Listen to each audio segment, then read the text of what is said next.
Hi everybody, it's Carmen and welcome back to my channel. Today's video is an 18-month update on my intermittent fasting journey. Stay tuned. Before I get started, I'd just like to say that this is my personal experience. This is what has worked for me during this time, and this is what I have done to be able to lose the weight and maintain it and be healthy in the process. I am not a doctor and I am not a nutritionist. So please do your own research and talk to your own personal doctor to see if intermittent fasting is right for you. I started intermittent fasting in October 2018. I was going to be 60 the next year, and I was determined to gain control of my health and be the healthiest going into my 60s. So at that time, I was already weighing 134, 137 pounds. I'm not even 5 feet tall, so that was a lot of weight for my frame to carry around. I was already diagnosed as a type 2 diabetic, controlled. He had not put me on any medications as of yet, but I was very, very close. My cholesterol was also out of whack, and I was experiencing the symptoms that aging women going through menopause experience. Hot flashes, foggy brain, not being able to sleep at night, irritability, those types of things. So I was going through that as well. It was important for me to do a little research and see how I can get through this process without taking meds. That was big for me. I wanted to be able to do this as cleanly and as naturally and as normally as possible. I was pretty good about exercising, sometimes 5 and 6 times a week. I thought I was eating pretty good, but was never seeing the results of all of that hard work and of all of the sacrifices, giving up certain things that I liked to eat or drink. I wouldn't see the results.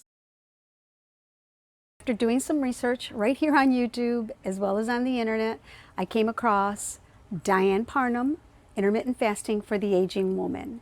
And because she was actually the only one that I found that was really dealing with those issues that we women deal with as we age, and incorporating intermittent fasting to try to regulate that whole hormonal state of our bodies. It seemed to make the most sense for me. Another resource that I would also recommend is Dr. Berg. He has a lot of great information on intermittent fasting and on the keto lifestyle, and I will link him below if that's something that you're interested in. How difficult was it to start? Not difficult at all, because I started with the 16-8, so that's 16 hours of fasting and 8 hours of an 8-hour window where you could eat, and that you probably could eat like 3 meals in that 8-hour window. And in starting that, I mean, 2 weeks after I started that, I had already started to see the needle on the scale going down. So it works pretty quickly if you follow the principles.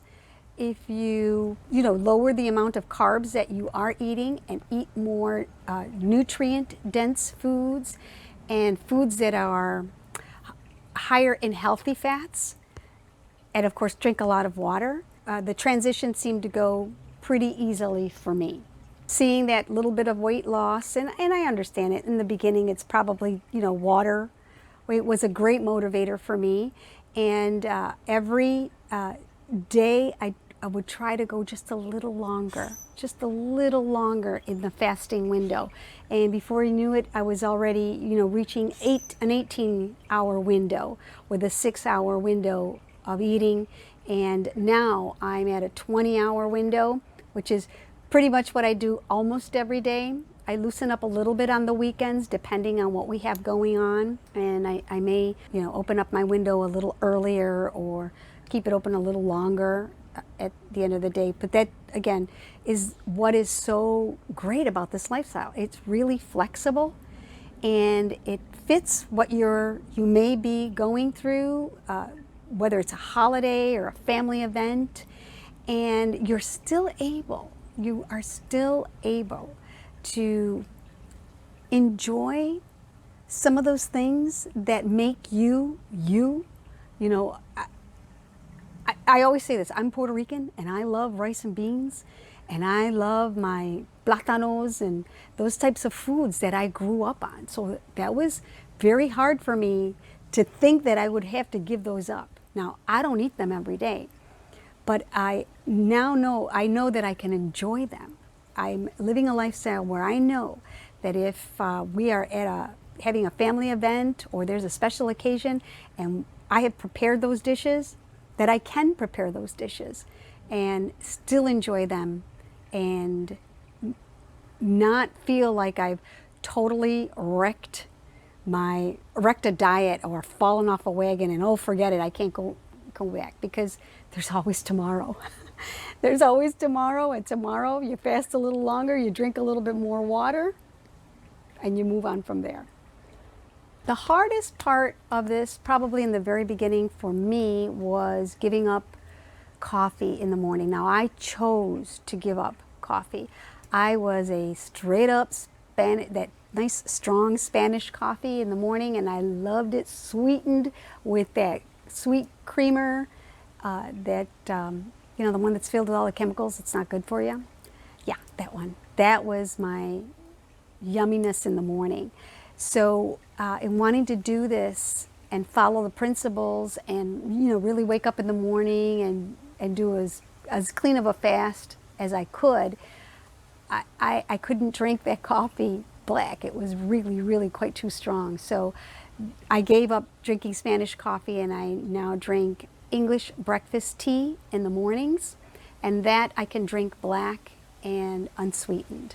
Also, it was pretty hard to give up cakes, cookies, donuts, those types of sugary carbs, because I have a real sweet tooth.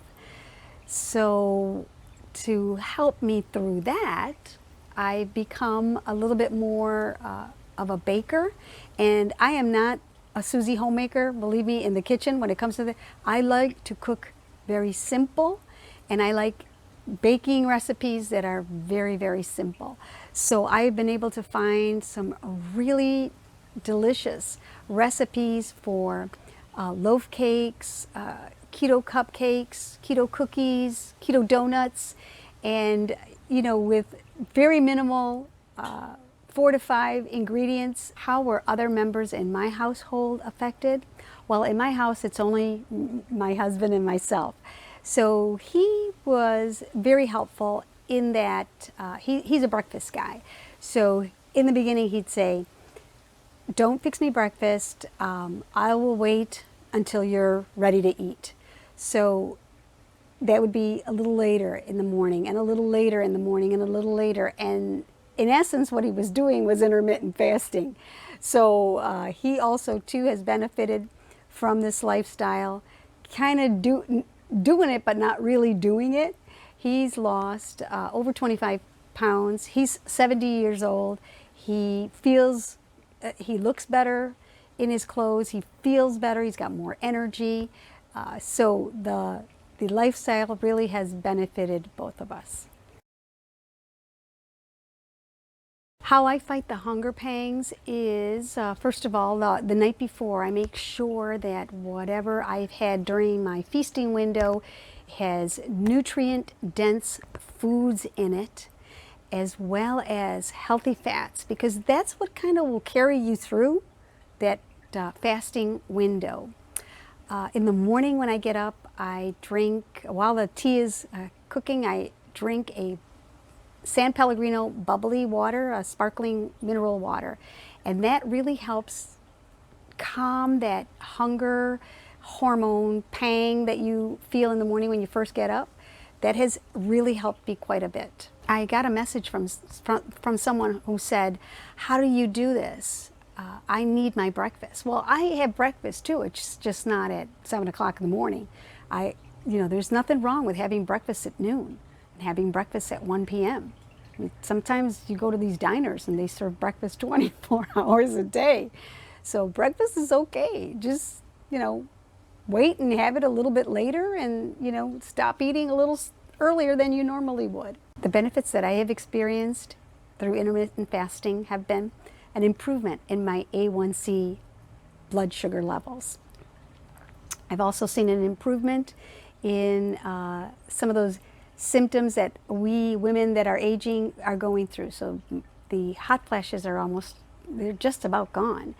The foggy brain is clearing up.